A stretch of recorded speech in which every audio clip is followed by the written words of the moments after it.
One's ready. Go! So you guys are going into Special Warfare Assessment Selection. It is an attributes-based selection model. What does that mean? Guys, are we running right now to get fitter? Are we practicing running? Practicing. I can't freaking... So there's a holistic picture that we're looking for. The instructors are giving you input, and we're expecting an output. And everything is for a reason.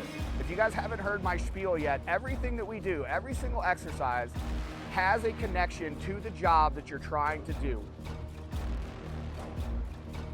We don't want people at INDOC, Special Warfare Assessment Selection, whatever they're gonna call the new course when it inevitably changes somewhere down the road. I don't care what they call it. What I need is you to show me the raw materials for the things that I wanna build you into. Just like everything else, it's a crawl, walk, run. I can run a Keystone just like this. All the way to ATC, you never quit. All the way to ATC, you never quit. Tasty Gains. I'm like, bro, they're like one of our sponsors now. And he's like, I'm taking money out of your bank. I'm sorry. He's like, but they're becoming so synonymous with like some of the mill vet, influencer types. Yeah. And we just happen to fall into that category. And so Denny, thank you so much for making fun of our newest and favorite sponsor right now, Tasty Gains. Yeah, Tasty Gains. Go check out Tasty Gains, everybody. I know that there's a whole lot of hullabaloo out here, but we did our due diligence. Tasty Gains is third-party verified. I actually have the creatine in it that it's supposed to, and it's delicious. I got my first pack of the Tasty Gains creatine gummies. I'm going to start slamming those. I'm a big fan of the pre-workout gummies. I can't wait to just house entire handfuls of those. Have you tried yours yet? I'm so terrified to open that package because I don't trust me already. Like I already have like a little bit of a what we'd call a caffeine problem, and it's so convenient. But I'm gonna start doing that because you wake up, maybe you're a little late, you don't feel like mixing all the stuff, and you throw a couple creatine gummies in, a couple pre-workout gummies in, you're ready to rock and roll. So I'm gonna start doing that. Ready to go. Yeah, they're already on our partner page, and you can go over to Tasty Gains. I'm pulling the website up right now. So go over to tastygains.com. I'll go ahead and share it here on the screen. But they've got the pre-workout gummies. I love how they come up right away. It's like they know me. It's like I've been here before. But you can see right now they've got the Tasty Gains pre-workout gummies for 60 gummies there. Pretty much everything that you would possibly need to support everything that you're doing in the gym. And again, they're good partners of ours, and we just got on with them. And again, we even asked, we did our due diligence. You're actually getting exactly what you've got in there, unlike some of these other gummies. And again, the sheriff of Baghdad, John McPhee, they were using him to get to us is basically what Tasty Gains did. So they were like, hey guys, they gave us a little bit of backstory, and they were like, here's what we had to do, man. We had to climb the ladder. We started off with John McPhee. We eventually got Rogan on board. And then after that, that's when we knew that we could get you guys. And I mean, I appreciate it. Like, it's nice of them to, talk play about a little hard to get, We do play hard to get. Yeah, it's a whole thing with us. But go over to tastygains.com, check that out. They're on our partner page as well. You're seeing this new Make Air Force Special Warfare Great Again shirt. No big deal. I wore it here that's what you're supposed to do with the merch. So go get yourself, they're not going to be there for very long. So Make Air Force Special Warfare Great Again. Go pick that shirt up. The Midnight Hammer hat. I love the Midnight Hammer. It's just so funny. It makes you laugh every time. What a great operation name. But you get that black on black One's Ready hat. So go check that out over on our page as well. We're going to get into this podcast. Scott Sanders, Navy Admiral, E-2 guy. He's got a bunch of great stories about being in the Navy. After he got out of the Navy in 2017, he decided to start Tobacco Barn Distillery with some of his friends. They set world records for bourbon. They were immediately recognized as one of the best bourbons in the United States of America. And they're supporting the awesome organization of Tours of Duty. Tours of Duty is focused on getting veterans to go to places like Cambodia, Vietnam, and find our missing in action and bring them home and give their families closure. It's an amazing organization, and Tobacco Barn Distillery has partnered with Tours of Duty to make a special bourbon for their upcoming event. They're trying to get their next trip to Cambodia funded. So we're going to talk all about that. Scott's got a great story. He's an awesome guest. I hope you enjoy this podcast. You know what? I take it back, Scott. We might do something completely blacky. Welcome back to the podcast, everybody. It's Aaron. It's Trent. It's our good friend, Scott, from Tobacco Barn Distillery over in Maryland. We're going to talk about a lot of awesome things today. Scott's involved with a great project, not only through his distillery, but through Tours of Duty, which you guys are going to hear about a whole lot later. It's a righteous mission and an awesome group of people that are working over there. But Scott, first and foremost, thanks for coming to the podcast. How are you doing? Aaron, thanks for having us on. I very much appreciate your support and this great bourbon. Yeah, no problem. It was, Trent was a big obstacle to getting you on. He had very strong feelings. He was like, I will never let Scott on the podcast. That's not true. That's not what happened at all. But you got to build a suspense for the episode. So Scott, tell us a little bit about yourself. You've got a long career behind you. How'd you find yourself over at Tobacco Barn and working with tours of duty? I'm a Navy E-2C pilot. It's carrier-based kind of AWACS looking thing. It's got a big radar dish on it, so you go on and off aircraft carriers. And I was fortunate enough to make Admiral. So when I was back in 2007 through 10, during Iraq and Afghanistan campaigns, I was the vice commander of NAV CENT and Bahrain. So it's forward deployed out there. And my last 6 months, I commanded the International Counter-Piracy Task Force off Somalia, which was an awesome job, and it was an awful job all at the same time. So that patch has to be great, though. The anti-piracy command patch, that has to be the super coolest thing on the face of the planet. Yeah, well, you think that, but I tell you, Aaron, I was enforcing 2 United Nations Security Council resolutions, and I had a European Union and a U.S. lawyer, monitoring every decision I made, whether it was what I was going to have for lunch or whether we're going to board a ship. So it was, I had that initial reaction, and then I learned to work with them, and they ended up being awesome. So we can go into some pirate stories later because they're awesome. But so anyways, during this, I go out to my first international visit because visiting people, I'm leading up this coalition, and we had ships coming and going all the time as far as that were in my task force. And I was meeting other nations too. So there was a Pakistani ship. They were real nice. They came me over, and at the end of that, I visited the ship. They presented me this thing. It was this big. It was as big as your hand. It was a peacock, probably sterling silver. It looked like it came out of the National Gallery. And I presented them a ship's ball cap from the USS Antietam because we are such cheap bastards. I don't know if I could say that. Anyways, you say whatever. We're pretty cheap in U.S. military. I mean, we'll buy really expensive equipment, but when it comes to gifts, no way. Which is fine. So I'm like, really? This is all we do? And so anyways, my boss, he said, shut up, Sanders, get back to work. Click. And so anyways, we had a port call, so I bought 4 cases of bourbon out of my own pocket. And then I had a little gold Sharpie. It said, thanks for help fight pirates, love and kisses, Admiral Sanders. And at that point, I became the most popular date in the Gulf of Aden for 6 months, because once they knew I was the main line for bourbon, and because what's more American than bourbon? Nothing. It's so I have been on Chinese ships 3 times. Not many Chinese have been on Chinese warships 3 times. I mean, and I was nobody in the Navy. I'm just, I wouldn't, but they wanted bourbon. And I've been on Russian ships, everybody in NATO, Far East, in India, Pakistan, Australia, everybody. And because I had bourbon. And so anyways, I come back. I have a couple buddies, Sean and Dan, they're my partners now. And we're kind of Scotch and bourbon guys. And so I'm saying, we like bourbon, but it's got worldwide resonance. I said, gee, and Dan, a good friend, he's from the St. Mary's County. He lives on his family farm. He goes, well, I had the number 3 license in America to distill corn into ethanol during the fuel crisis of the late 70s.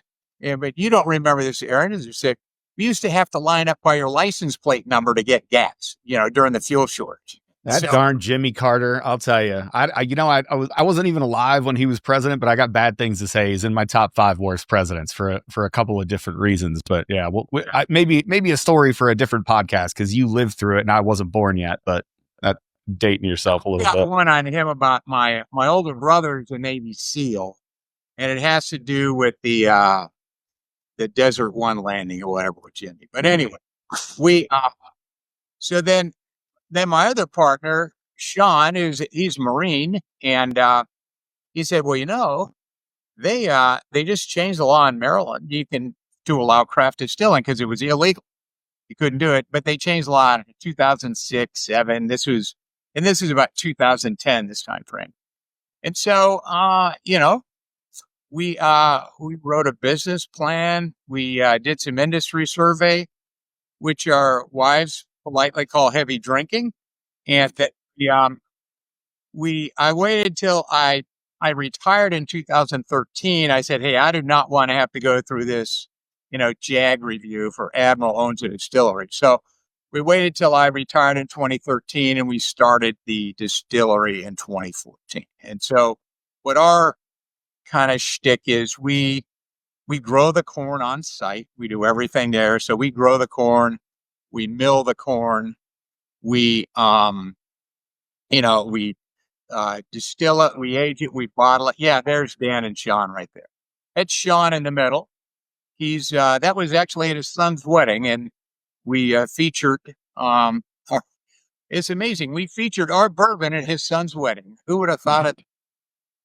And that's Dan there in the sweater. You could tell this is in the fall. This picture was taken. So we do everything on site. Bourbon takes a while. You don't get there quickly. And we got in the business to make bourbon. My partners didn't want to make rum, but I'm a Navy guy. And I was the chairman of the USS Zumwalt Commissioning Committee back in 2016 or something. And so we made a rum. We called it Big Z rum because to get the label approved, you can't call it USS Zumwalt rum. And so that was kind of a launch thing for us. And then we had to get bourbon. Bourbon is very, very prescriptive on the law on, 51% corn minimum, new charred oak barrel, da. The one little Weasley word in there, there's no aging requirement. All it says is it has to have the looks, color, and essence of bourbon. So what we did, like a lot of other young distilleries, we put it in 5-gallon barrels. Because if you age in a 5-gallon barrel, you get a lot more, just surface area to molecule of bourbon, la-di-da-di-da. So you get a reasonable bourbon in a year type of thing. And more importantly, you get to be able to test your product out with the public just to make sure your mash bill's right, your processes are right and all that. So you don't have to wait 6 years. You can wait a year to see if you're a failure. And so that's what we did. And holy smokes, our first 5-gallon barrel bourbon, it got us in Whiskey Advocate magazine as Maryland's bourbon.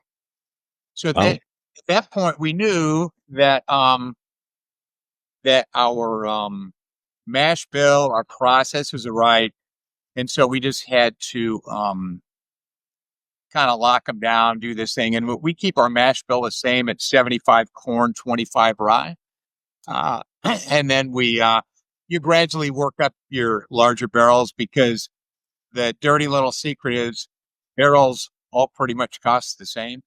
So you need to get to a 53-gallon barrel or you will go broke quicker than you usually would. We were in, it's funny, we get our barrels from Kelvin Cooperage now, and they are great people. We love Kelvin. But I called them earlier on and I said, hey, I like to get 2 20-gallon barrels, a 10-gallon barrel and 130. And they go, hey, kids, call us back when you grow up. Click. Hey, bro, I got an idea. How about some big ones or nothing? All right. Yeah. I said, okay, at that point, I was like, okay, I understand how this works. So now we get with Kelvin. We contract with them 2 years in advance on our parents, all 53. So, yeah, it's just the things you don't know about the industry until you know about them. I have so many questions going all the way back. Like, so I think all the way back, like E-2, that's the Hawkeyes. Yeah, E-2 Hawkeye. Yeah, which I think are one of the unsung heroes of military aviation and all the things that they do. And, your brother's Navy I will SEAL. agree with that, there, Trent. Oh yeah, I mean for the folks out there that know, so that we talk a lot about Air Forcey stuff, but I mean the Hawkeye mission is pretty unique, and I think being a flyer in the Navy is such a different experience than it is in the Air Force. If you wouldn't mind breaking some of that down for our audience. Yeah, so on an aircraft carrier, you have what's called a carrier air wing. You have it's usually one squadron of E-2s. There's only 4. I think today there's 5. Then you have 2 fighter squadrons. You'll have 2 attack squadron. Well, back in my day, now that you just have F-18 Hornets, and then it's transitioning to meld in F-35s depending on the air wing. So you have fighter attack aircraft, which is both F-18s and F-35s, and then you have helicopters, the H-60s on there. Back in my day, we had S-3s, which were anti-submarine, and then we had an attack aircraft and a fighter aircraft. Now that they're kind of blended together, so you always go up first. Back in my day, we didn't have the ability to in-flight refueling, so we could take off for what is called 2 cycles, 2 fighter cycles. So it roughly 3.5, 4 hours. So we would take off, go up. You get up to altitude. I'll say we're the kind of the quarterback because we can see everything. You can see out to 250 miles, and you can tell through either voice or data links. The other aircraft you're working. And so we'll stay up for 2, and they'll launch fighters, and they'll come back and recover, and then they'll launch another set, and they'll come back. So you launch first, and you come back last. That's just kind of how. Did that answer the question?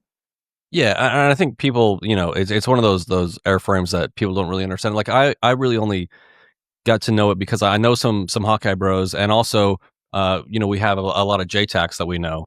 And so when you talk about like that, kind of like the Navy connection to the ground pounder calling in the airstrikes and the quarterbacking of all that stuff especially throughout like GWAT and everything, that is like a decent connection point between a lot of the folks that we know and your community.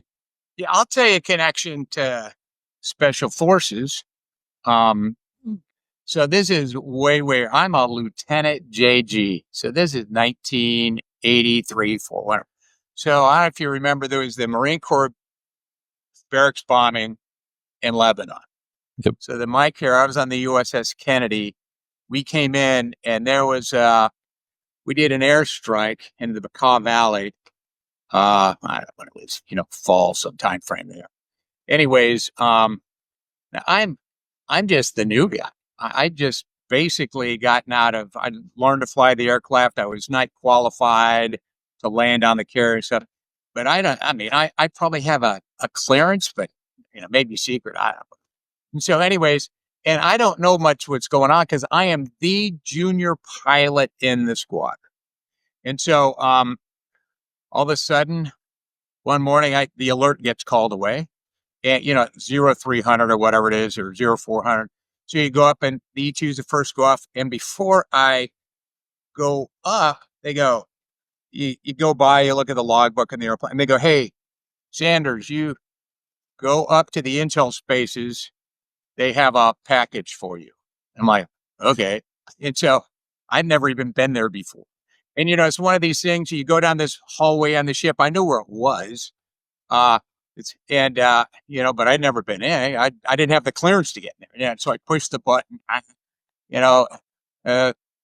Sanders here to pick up, for, Alpha Charlie 602.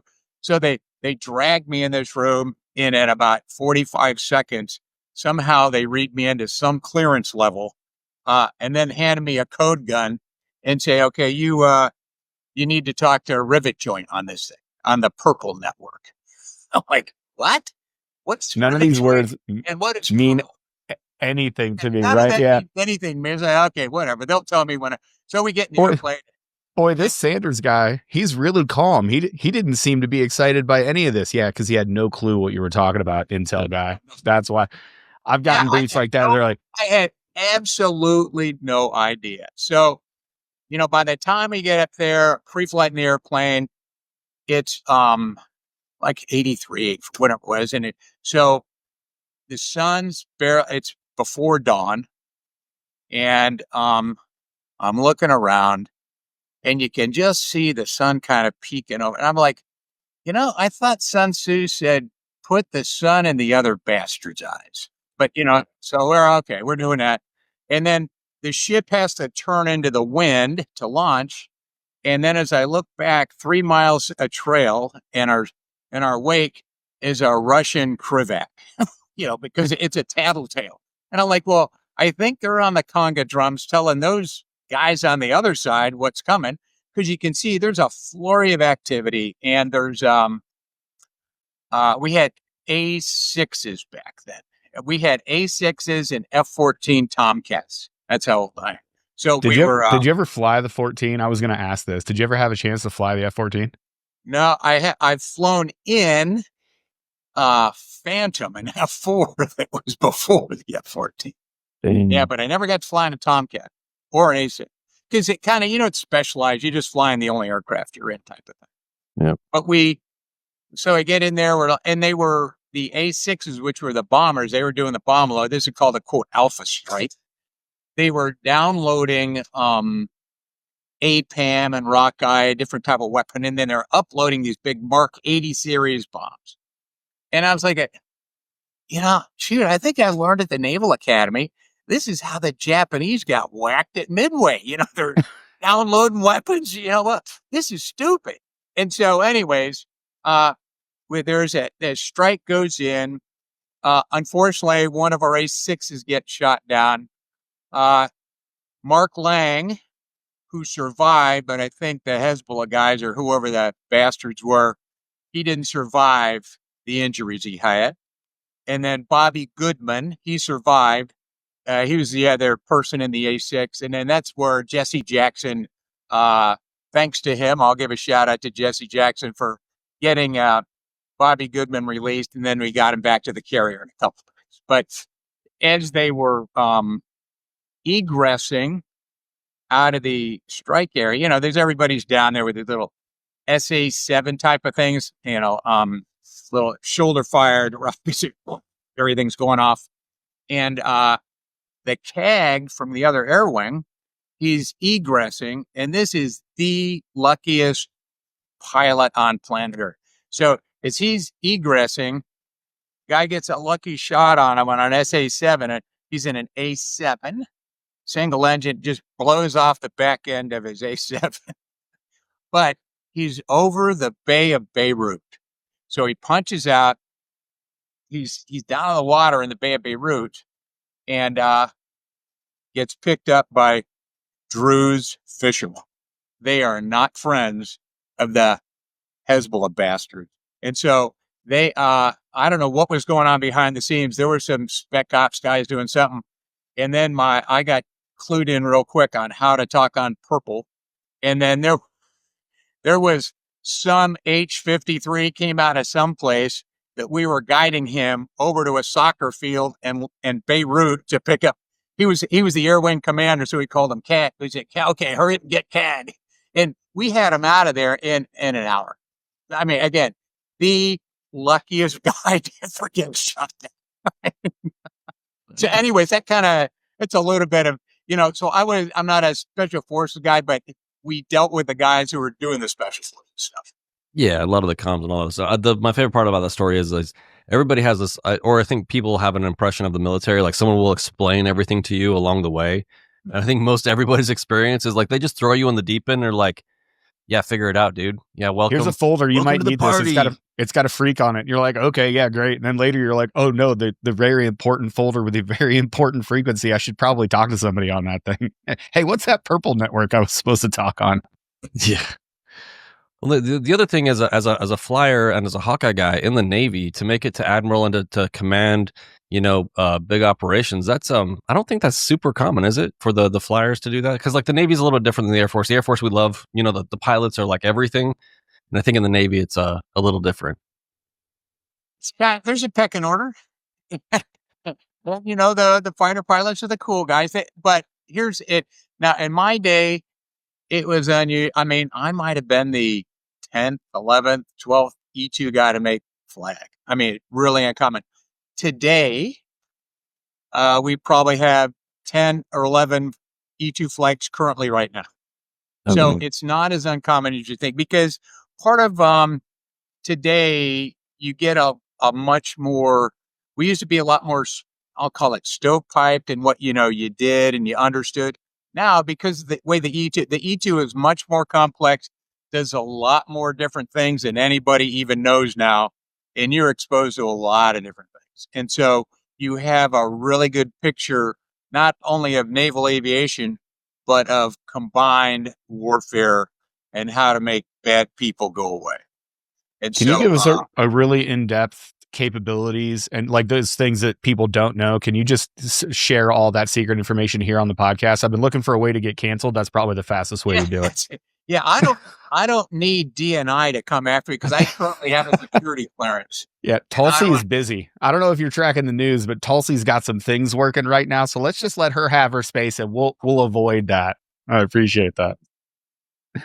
Yeah, but you just think about all the, there's a lot of things out there that you kind of know. Yeah, you're like, oh, that doesn't look right. But then you're like, well, I sure hope that works. And I hope that's ours. So I'll tell you something funny. This goes back to so I was a civilian test pilot flying military aircraft because I made Admiral as a reservist. So I had a dual, I got out of the Navy as a lieutenant after 7-8 years. And then I was a civilian test pilot flying E2s for the Navy. And then I was in the Navy doing that. So I had kind of a dual thing. So I'm out in the Western Test Range, we'll just call it that. And we're out there flying. This is in the 90s, someplace out there. And we go back and we land and we're debriefing. And we said, hey, there's something up at 60,000 feet going 4 knots. And they go, well, listen, because we're an Air Force. So you Navy guys, your stuff doesn't work. That's just real. And we go, no, it's squawking mode 2. It's, because that's a military IFF system. They go, well, yeah, your system, they probably didn't have it tuned right. And then we go, we have it on tape. And they go, you have tape? Give us the tape. Aircraft do not have tape. So we go, yeah, normally, but we're a test bed. We record everything. You should see the stuff we see out here. And they go, let me see that tape. Hey. All I know is my mission commander gets sequestered by Air Force security. He gets loaded on the quote orange aircraft. Yep. Fly someplace for a day and a half. And so comes back and he goes, let them take everything out of the airplane they want. So we had to take out, they took out all the orange, because everything in an airplane that's instrumentation is orange. So, and I said, hey, what did they do? He goes, I can't talk about it. And so I'm sitting there like, I don't know. So I'm thinking back years later, this was probably, it's some drone sitting up there with its nose going into the jet stream. And I'm like, hell, I hope that's ours. So I just figures the precursor to the Global Hawk. I don't know. Well, can't talk about it. Yeah. Can't talk about stuff. I'm not ready. Yeah. That's what Peaches does now, ladies and gentlemen. Just kidding, Peaches. Nobody knows that. Your brother's Navy SEAL. How much smack talking goes on between you and your brother? Not as much you might think, because my dad was an old school Navy fighter pilot. And he's World War II in Korea. And he thought real men grow up and fly airplanes off carriers, because that's what men do. And so my brother's the oldest. And first of all, he didn't go to the Naval Academy, which really pissed my dad off. And he went to Vanderbilt, so that he's like a dummy. So he's smarter than me. He goes to Vanderbilt, and then he goes, he he goes Navy SEAL. And in my staff was like, oh my God, you might have thought he came out of the closet, when he told him that. No, Well, I mean, in some ways, he this did. this is not what men do. So my dad, bless his soul, he passed away like 12 years ago. He always thought my older brother was a failure because he was a Navy SEAL. This is my favorite story of all time. I am the oldest of so I'm the oldest of 6, right? But 4 of us, the 4 boys, there's 4 boys. There's boy, girl, boy, girl, and all 4 of us got into the military. And both of my younger brothers, the 2 in between myself and the youngest brother, helicopter pilots. My brother transitioned over to fixed wing. He's still in the Army. My brother Brian just retired. But obviously, like, I was in Air Force Special Operations. And we would make fun of the younger brother, right? Like, he's going to come out on the sergeant major list here in the next year or so. Like, he's done great things in his career. He's stood up like the cyber squadrons for the Army. Like, he was one of those dudes. But I'll tell you what, there's levels. And when we were at Christmas, it's just like, your dad, a World War II fighter pilot in the Navy, giving your brother crap because he's slumming as a Navy SEAL. That is absolutely hilarious. Son, can't you do something with your life? Is that all you can do? Yeah. Oh, yeah. My youngest brother, Kyle, is like the top 1% of the Army, right? Like, quite literally, like, he's done things that nobody else is. On his own, he'd be great, but we would make him sit at the kids' table. We're like, you're not even jump qualified. Go over there, guy. Like, what are you doing? Yeah. I mean, I hold my brother up and I mean, I worship my older brother. He's he is, I don't know if you're familiar with Bud, so that's the class. So he was Bud's class 80 for SEAL. Oh, wow. He's an old, and he's 6 years old. So he's 73.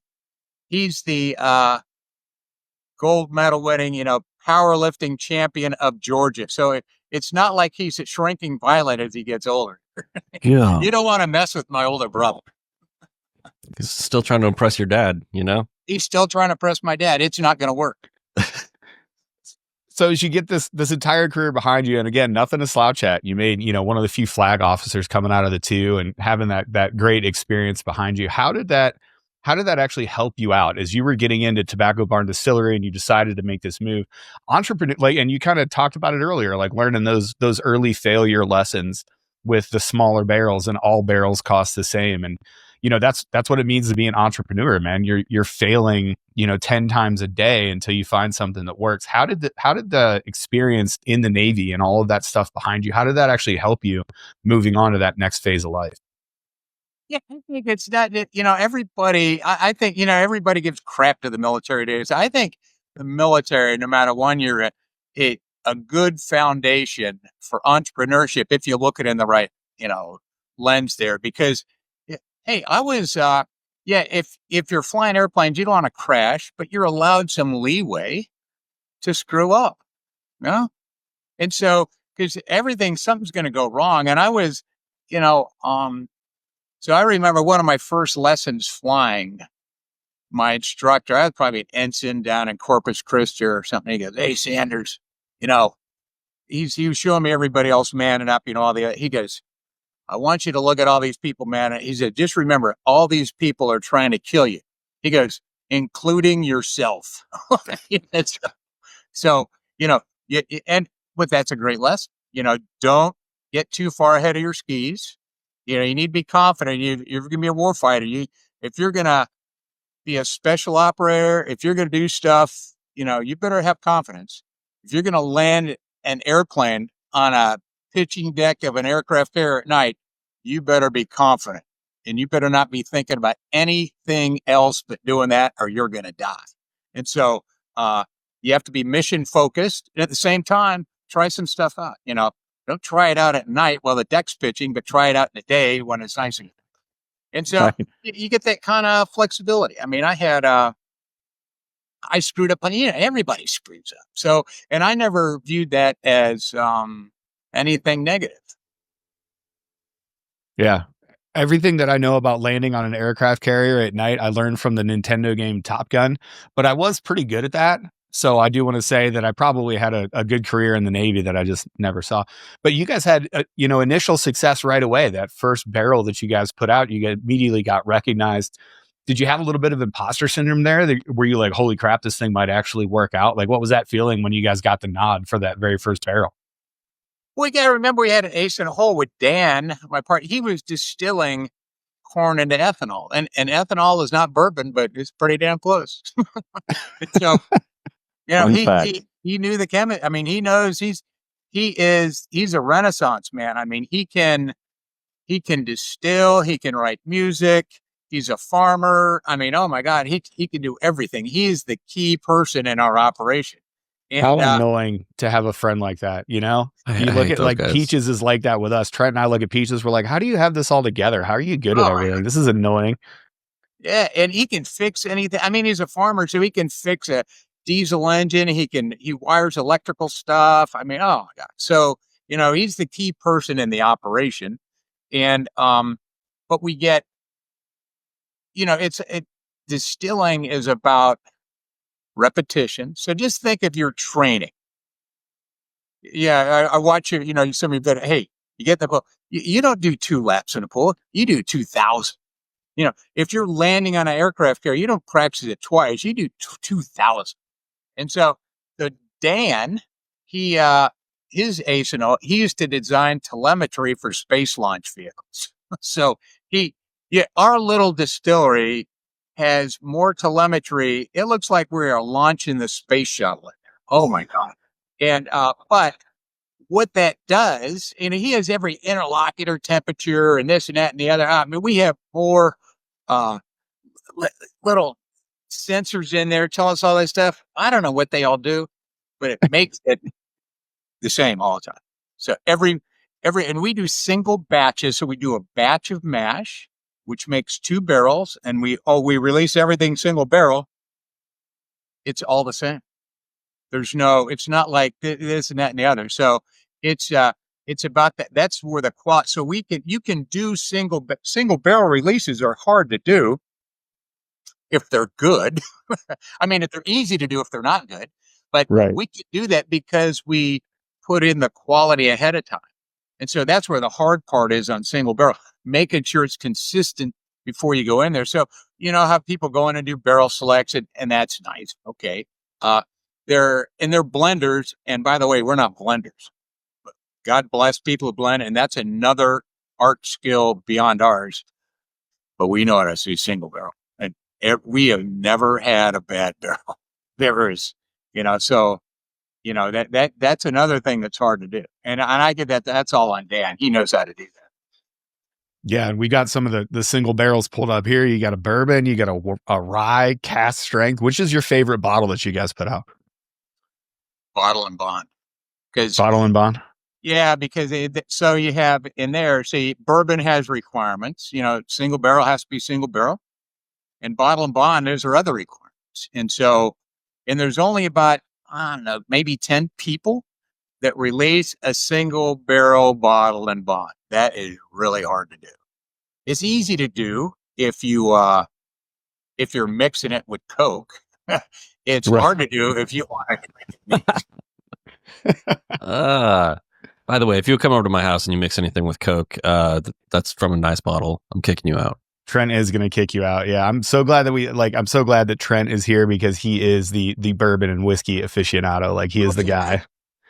I mean, I don't know about Bottle and Bond, Trent. No, I mean, I like stuff. And, you buy some stuff that's a little bit pricey. It's just, it's like moving into adulthood, and you start buying decent stuff, some, Macallans and maybe like some Colonel Taylor, and people come over to the house and they're like, oh, I'm going to mix this with like Coke. And it's like, no, you are not. You get out. You know what I mean? So like, go to the little kid's room. Yeah. Yeah. Or someone's like, I like bourbon, and you go over there, they're drinking Crown. You're like, bro, we got to have a talk. You need some help. So it's just that kind of thing. Like, it's a really interesting industry though, because it's blown up over the past, 20 years.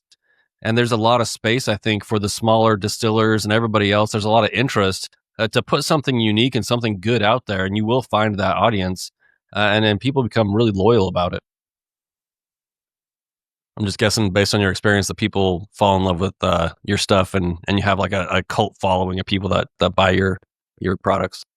Yeah, we do. I mean, we're lucky we sell every bottle we release from every barrel. So it's good, but we're not, Brown and Foreman is not shaking in their boots because we're selling bourbon. That's for sure. I mean, we're just in Maryland. Oh, there's some people in DC who get us home, but in Northern Virginia in there. So, so we work in there. I mean, that's kind of our space. Yeah, but now you get to say that you're a local craft distillery, and then all the kids will be like, "Holy cow, I love it. Let's go."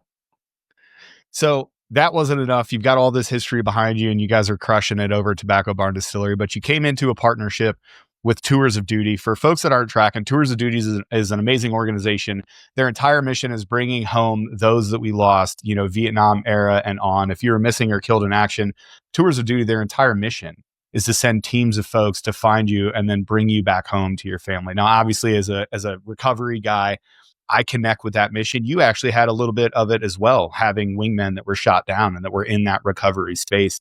How did you come to work with Tours of Duty? And you're putting out a special bottle for them to support that organization here later in this year. You're just about to start, bottling at pace for that. So how did that all come about? It came out, so it goes back where I told you we did a rum for the USS Zumwalt. And during that, just because I'm a retired admiral, I'm on the historic ships in Baltimore, and they had this ship, the USS Constellation. So it's a museum ship, sits in the water, and it rocks back and forth. So if you know Jefferson's Ocean, I said, well, shoot, let's do a little Jefferson's Ocean with rum because it makes it taste better. All that movement helps. And more importantly, it gets real hot down in the below decks in the summer. It gets about 98.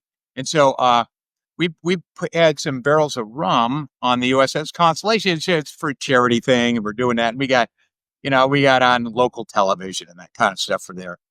And because we were doing that, I was, remember COVID.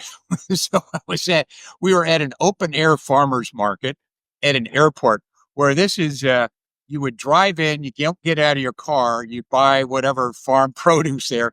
My farm produce is bourbon. So I'd hand people a bottle of bourbon and then they pay me. I probably had gloves on and a mask and all that nonsense. But we just lost our minds for a little bit. I love talking about these stories. Yeah, people, we're not going to believe about it in a few years. But so a buddy of mine owns a Harrier jet.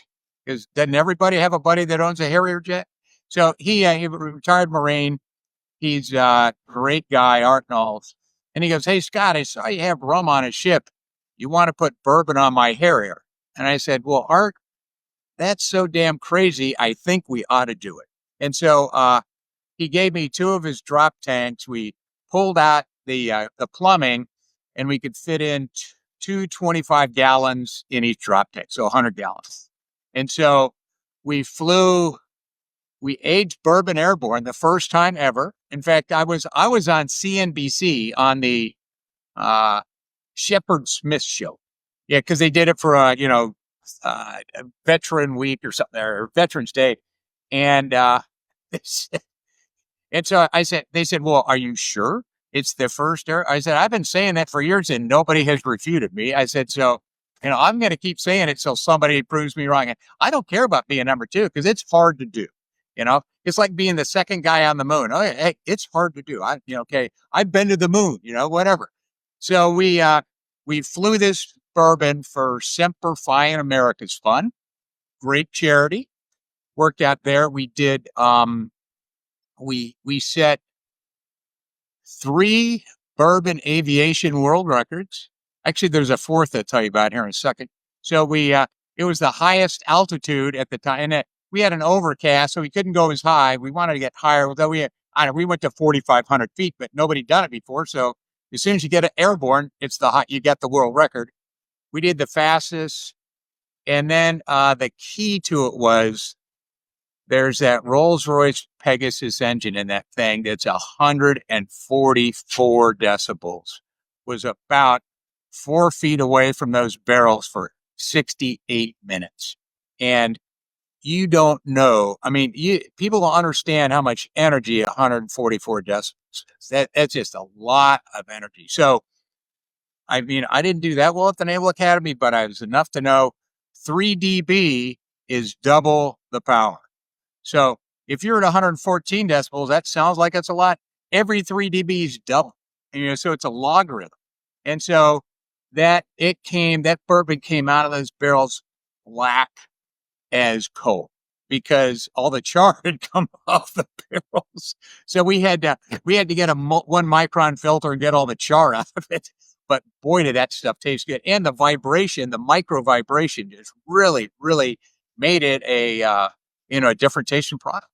And the altitude, you get some altitude changes there. So we had all those kind of world records. And then the biggest world record, I think I can tell it now, is that Art. So people familiar with a Harrier, it basically takes off with a low fuel light because they have no gas and they're out of gas as soon as they take off. So we landed with, and Bourbon and JP4 are about the same specific gravity. So we had 100 gallons of bourbon. So it is, 650 pounds of bourbon on board.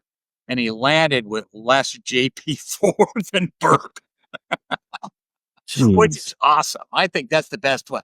It's the first flight where they had more bourbon than gas to land with. And then, so because of that, Amanda with Tours of Duty got in touch with me, and she said, yeah, basically, hey, Scott, I see you're kind of crazy. You got this bourbon distillery. We've got a C-47. Turns out to be Placid Lassie. That is a World War II C-47. She was built in 43, did 2 missions over Normandy on June 6, 44.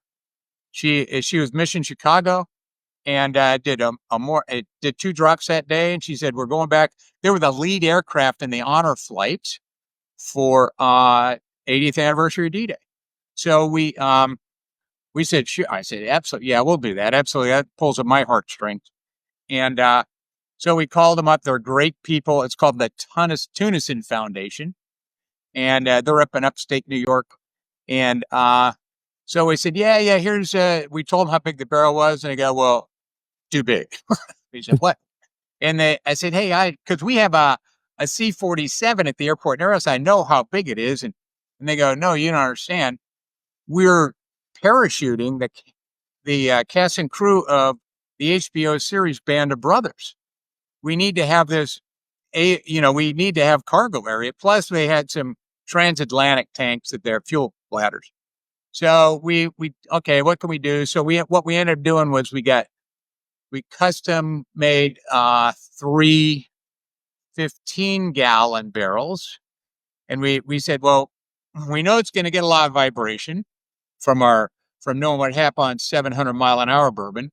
So we did these minimal char. So they're so we usually use number 3 char. Yep. So we took 1 barrel, decanted that into the 3 15-gallon barrels. And, so it went from a number 3 to a number 1 char or minimal number 1 char. And, I tried it last week and it's pretty damn good. So it was on the. What's that? It was on the plane, so it just flew over there. You haven't had anybody jump a barrel into a DZ yet. No, we haven't done that. Well, here's the reason we wanted to have it on the plane. One, because the historic nature of it. So it's in the back, under the back. So it got 83.5 flight hours. So Jeez. If y'all jumped out of airplane, I mean, so this is a propeller airplane. So if you think of that resonant frequency of those propellers, all that vibration is pushing kind of micro vibration in there. And that's micro oxidation for that bourbon. That is really, really good for aging. And then all the maneuvering of the airplane, taking off, landing, and flying, that's good for it too, because it's sloshing around in there. And then you get it's an unpressurized cockpit. So it's at 10,000 feet. And so that's just pushing it more into the wood. So, there's a lot more science going on here than you think. That it's a great bourbon because of where it was, but also there's nothing else like it. Yeah, I'm just thinking. Like Aaron said, I know a guy. I think we could do the plane thing at some point, and also strap a barrel to a human, and have that human push it out and jump and land with it as well. I think that might be the next step for the distillery. Yeah. Well, just think. So you got to remember, a gallon's 8 pounds. So you get a 15-gallon barrel. That's 120 pounds plus the barrel. I got friends that jump 500-pound barrels, brother. Oh, I know you do. They can put everything. We get that whole bad boy in there. So when we had this thing go over, we had 83.5 flat area, and this was the highest altitude. So we got those 2 new world records. And then it went to, I think 7 countries, because it went US, Canada, Iceland, UK, France, Germany, Switzerland, and Italy. And so, and my whole fear, we had to, because everything on the alcohol industry is all about taxes. So we had to prepay the tax in case something happened. My biggest fear was the French customs. So I don't know if did you see the pictures of the British paratroopers landing for the 80th anniversary of D-Day and the a-hole French customs people there wanting their passports to come in? I was like, get out of here. Yeah, I mean, it's the most ridiculous thing. It's like, hey, don't you remember these guys saved your bacon? You know, Do you have anything to declare? And they're like, yeah, victory. We declare victory here. So I don't know if you remember the last time a bunch of Americans parachuted into Normandy, but you guys didn't need our passports then, brother. Well, I was worried about them doing doing something with the bourbon, but you got to remember, I had somebody go, hey, it's not bourbon because it was out of the United States. I said, well, you don't understand international law because that's a U.S. flagged aircraft. That is American soil. It never left the aircraft. So, but you had French customs inspector. You don't know what they're going to do. But so we paid for this extra packet of stuff that showed them. I can't remember. It has some name that we had to do just to keep the customs people away. Yeah. So you're involved with a bunch of charities. You guys are doing all kinds of crazy stuff with your bourbon.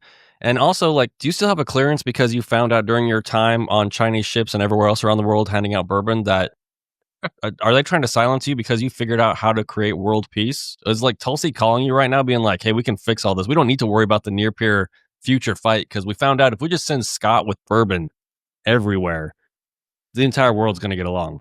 Everything solves a lot of problems. It brings people. Just think about it. It does bring people together. I mean, who has a bad day when you're drinking some good bourbon? That's a heck of a point.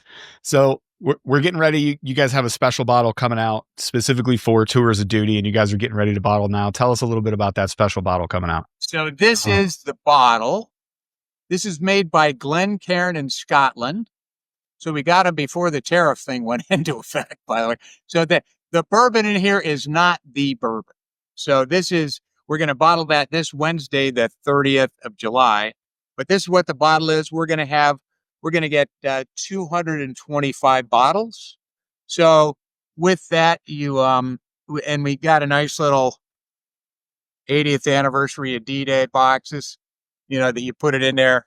And I think we've found the TTB, which is all the alcohol law stuff, a way to give everybody. So you get a bottle and then you might get a 50 milliliter kicker bottle. So a lot of people may not ever drink this and they just want to have it on a shelf. And then they'll at least have a little bottle so they can taste it and see what it's like there too. So this will be coming out. It's, I can't remember whatever this is. This is $340 a bottle. And then there's taxes on it.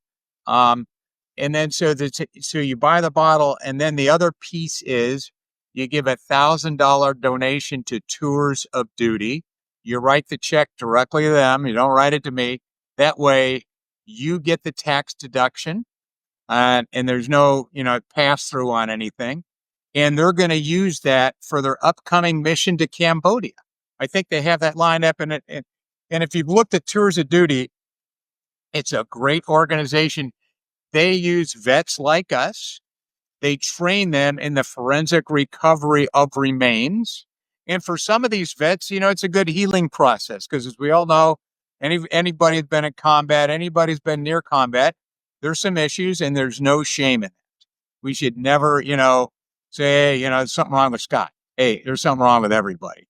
And so this is kind of a self-healing thing for some of those vets to help out. And yeah, there's a video there.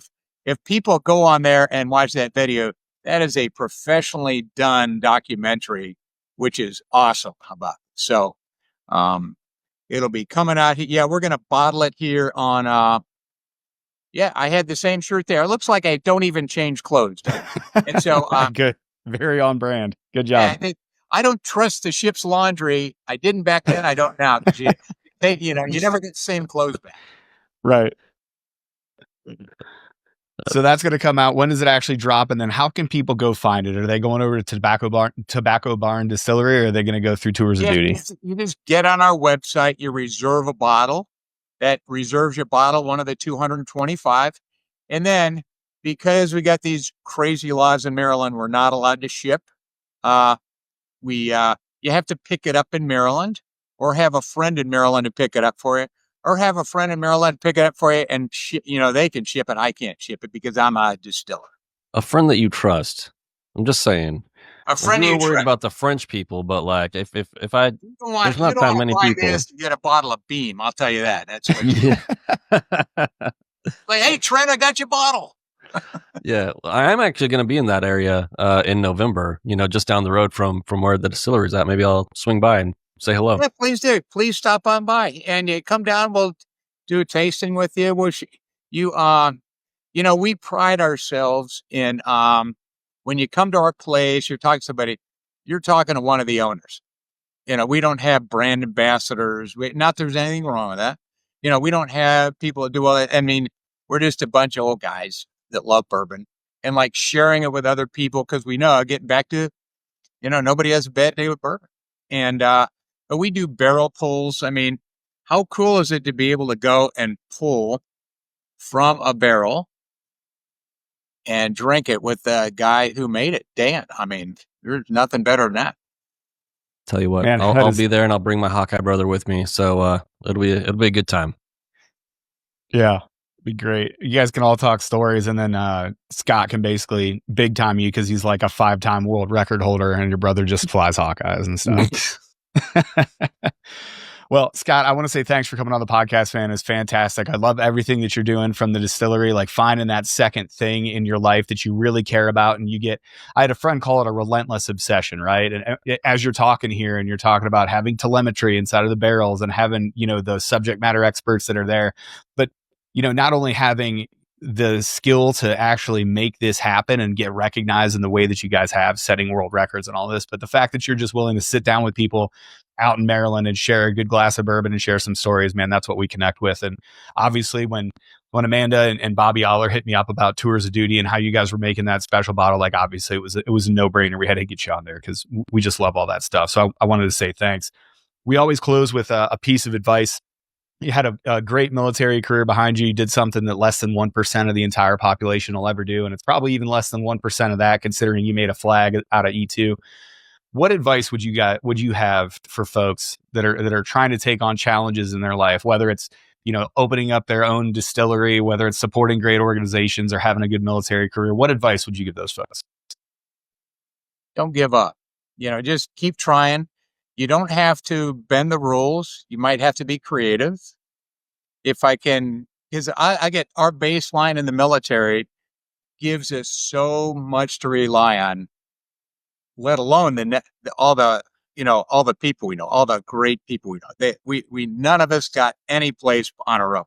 We all know that. It's all the people we work with. It's a little bit of a sea story, but it gets to my point. I'm getting ready to meet with the Chinese first time. They're sending a helicopter to come over and pick me up. Everything's set. And I get an email from the State Department 2 days prior, says, nope, it's not according to protocol that he comes to you visit him, you're senior to him, he should visit you first because that's protocol.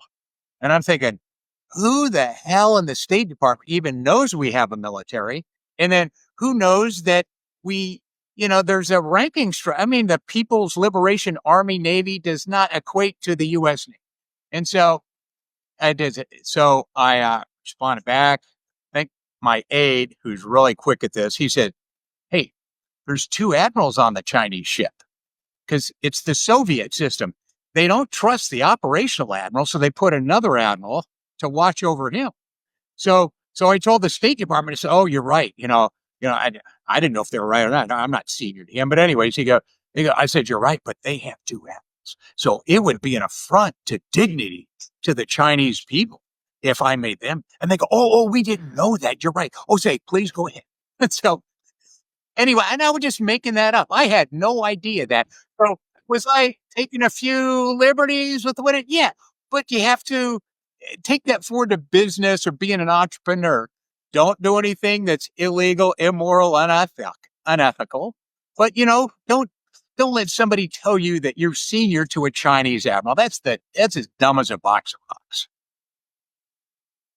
Much love to the State Department. Yeah. Yeah. I love that you just get that single pushback and they're like, oh, we didn't know that. Be like, yeah, I just made it up. That's why you didn't know it. So sounds like problem One part solved. of Operation Fish Lips. I can't read you into that yet. Yeah, Scott, man, I just want to say thanks again for all that you do. Had a great time here. We're really looking forward to the release of that new bourbon. Obviously, Tours of Duty is awesome. So everybody go out there, go over to Tobacco Barn Distillery. You can go find them over at tobaccobarndistillery.com.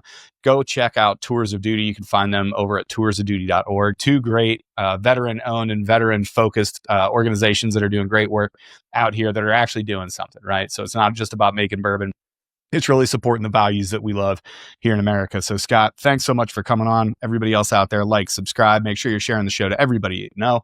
We really appreciate it. Scott, thanks, my friend. Thank you, Aaron. Great being here. Nice meeting you, Trent, too. And thank you for your service. Thanks for what you guys did. No problem. It was awesome. Except for Trent. He didn't do anything. That's true. I didn't do anything. Okay, bye.